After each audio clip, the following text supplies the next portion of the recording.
Push the chair frame apart and press the two side tubes down into the grooves of the frame.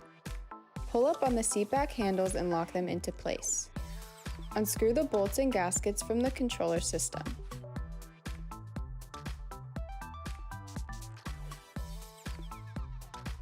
Set the controller in place over the gaskets, secure the bolt by hand, then tighten by screwdriver.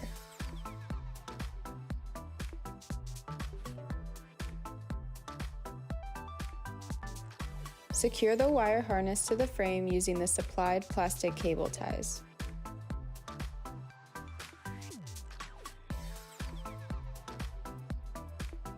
Connect the wire harness plug, not marked, and the two motor plugs, marked left motor and right motor, from the controller with the correct plug inserts coming off the back side of the chair.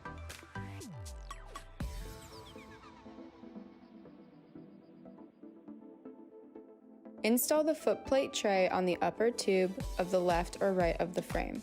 Rotate the footplates forward and lock into place. Package the leg strap on the right and left upper tubes, then use the nylon tape to secure.